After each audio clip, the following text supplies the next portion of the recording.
Welcome to Awesome Video Game Memories, where we talk about awesome memories about video games. I'm Ryan, and look at this! We have a new set! Oh my gosh! And look, my pal Mega Man is going to do the review with me, although he's not going to really say much. But anyways, because so many of you requested this in the comments, the game we're talking about today is Mega Man Zero! So back in 2001, around the time Mega Man X6 was being released, I remember Capcom announced, we are making a game based on Zero. You only play as Zero, and that game is Mega Man Zero. And here's how Zero looks. Zero looks a lot different than how he looks in the regular Mega Man X series. I mean, wow. He looks totally different, man. Yeah, to be honest, I was not really a big fan of Zero's new look, but eventually I got used to it, but still, Zero's old look is so much more cool looking. So basically, Zero's ending in Mega Man X6 is exactly the canon one, but it's not really known if it takes place after Mega Man X6, or it takes a couple of years after Mega Man X6, but we do know it takes place after Mega Man X6. Now, there have been a lot of fan theories why Zero went from looking like this to looking like this. Like, I think the most common fan theory was, like, since this game takes place 100 years after Mega Man X, like, over time, Zero probably changed inside captivity. Well, like, wow, I mean, this is a really huge change, you know, having an actual helmet to having these things on his sides. Well, at least his hair is the same. So it's kind of funny, 100 years ago, Zero was actually firing with his Zero Buster, but now he shoots a gun like this. Don't you find that kind of odd? And now for the big twist. I remember Capcom saying, we're gonna make a game based on Zero, but who's gonna be the villain? Will Sigma be back after 100 years? No!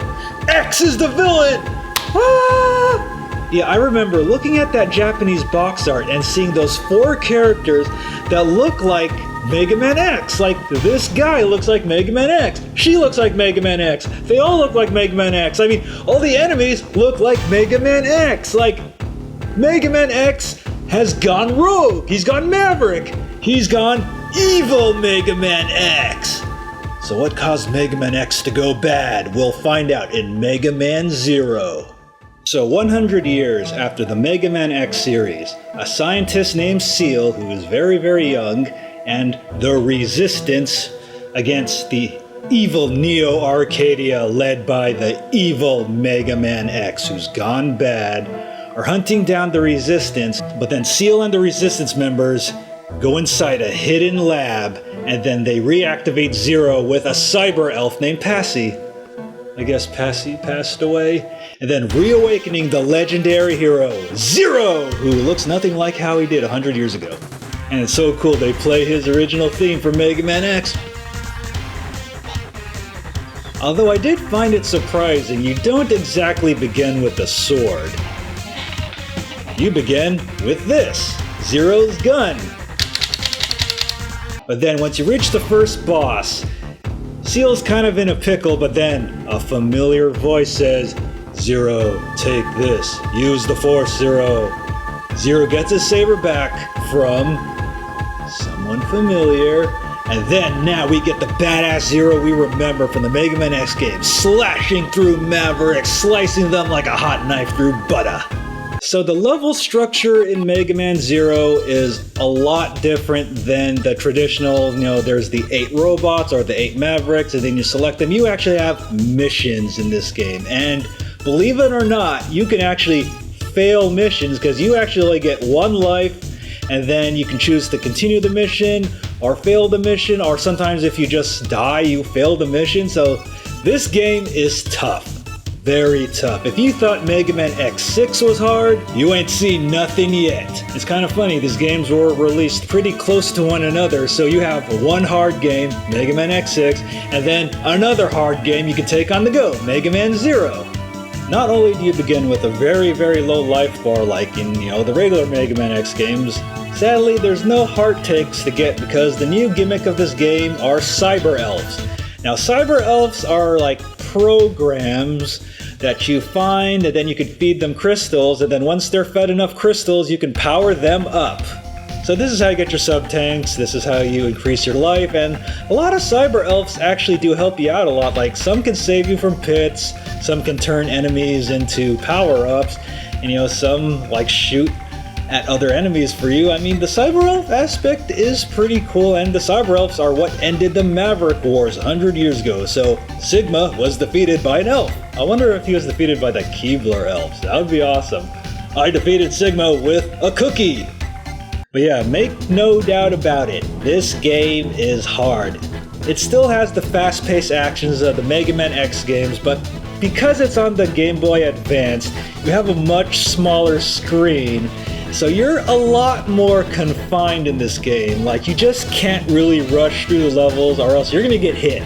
You're gonna get hit a lot. Especially when you're fighting the bosses, you're in a really cramped space, every boss you fight.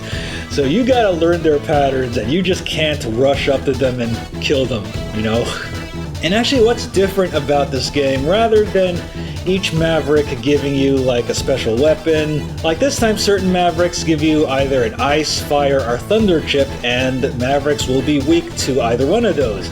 So you basically only have 3 weapons to choose from to fight the Mavericks. Which is kind of nice, but a lot of the times you're probably not gonna have the chip that's needed to beat the Maverick quickly. So remember those Mega Man X's I talked about on the Japanese cover of the game? So you find out that these are Mega Man X's 4 generals who are Hidden Phantom, Sage Harupia, Fighting Fafnir, although I used to think his name was Fenfir, and Fairy Leviathan, who are all made from Mega Man X's DNA. Yeah, you 4 resemble your old man pretty well.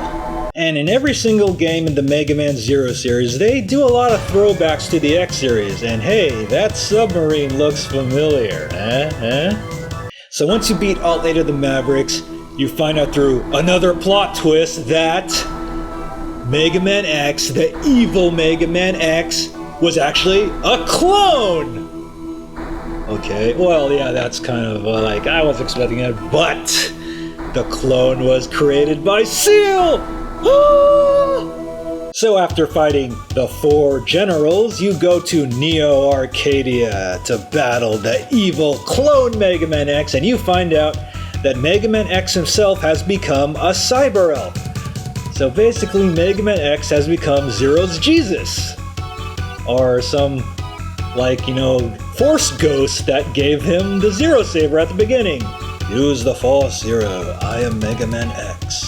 So if you thought the levels in this game were irritating, Neo Arcadia is so irritating. Like, at the end of the first level, Jesus freaking Christ. Navigating from these platforms is one of the most painful things you will ever do in a video game. Yeah, it really reminds me of the disappearing and reappearing blocks from the original series. Oh wait, they're back in this game too. Oh, hey, this boss looks familiar. It's kind of like a fusion between the Yellow Devil and Mega Man X. Well, one of Mega Man X's clone thingamabobber thingies. And so you fight the 4 generals again, but Hidden Phantom actually dies. So now they're down to the 3 generals. Oh man, it's like they lost a member of the Ginyu Force. Master X, our pose won't look cool anymore without Hidden Phantom. But don't worry, he comes back in some form or another in Mega Man 03. And then the final confrontation with Copy X. Wow, Dr. Light never really gave X that type of armor, did he? But luckily, unlike most of the difficult bosses in this game, Copy X isn't really that hard since you most likely will have all the Cyber Elves powered up by then. And Zero's like, you know what? He was not as naive as you are. Are you sure about that, Zero? Because you lost your memories. You might want to go back a couple 100 years because, yeah, the original X was pretty naive. So after the fateful battle, Zero is lying in the desert, and Jedi Master Force Ghost X is like, Zero, you must protect this world now. Well, X, I guess that's why we're the best partners. And then the X Army appears in front of Zero, and Zero's like, whenever there's an enemy, I'll destroy it! So one thing about my experiences with all 4 of the Mega Man Zero games is that I play them all in Japanese before I play them in English. Like when this game came out in Japan, I downloaded the ROM, I played it on Visual Boy Advance, and I played this entirely in Japanese, and I did not know how the Cyber Elves worked. So I actually beat the entire game with just the default life bar and no power-ups. And even with save states, it was really hard. But eventually I did purchase the US version, which came out a couple of months later, and then I learned how to use the Cyber Elves, and I was able to beat it a lot easier that way. So while I do admit the Mega Man Zero series had a pretty rough start with the first one, I mean there were a lot of problems with it, but in all honesty I think it's a far more balanced and solid game than Mega Man X6, yes, believe it or not. As hard as Mega Man Zero is, it's definitely a lot more polished than Mega Man X6 because, Keiji Inafune actually did work on the Zero series. But despite how difficult this game is, it is still a very, very solid action game, and I still highly recommend playing it. And you can actually play this on the Wii U Virtual Console of all things. Why not the 3DS Virtual Console? But I do recommend getting the Mega Man Zero collection on the DS, which has all 4 of the games, and it has a new easy mode. Yes, an easy mode, which makes this game a lot easier to play. So that wraps up this episode of Awesome Video Game Memories about Mega Man Zero. And if you have any memories about this game, make sure to leave those in the comments below. Take care. Hey guys, Ryan here, and I hope you enjoyed that episode. And definitely the next episode will be Mega Man Zero 2, so stay tuned for that. Or if you're watching this way later, it's probably already up. So make sure to like, comment, and subscribe, and make sure to click on this bell to be notified of when we release new videos. And if you want to see us stream some games live, you can watch us here on YouTube Gaming or here on Twitch at twitch.tv/BattleGeekPlus. Hey guys, want to support us? You can support us at patreon.com/BattleGeekPlus because every dollar helps us bring you a better show.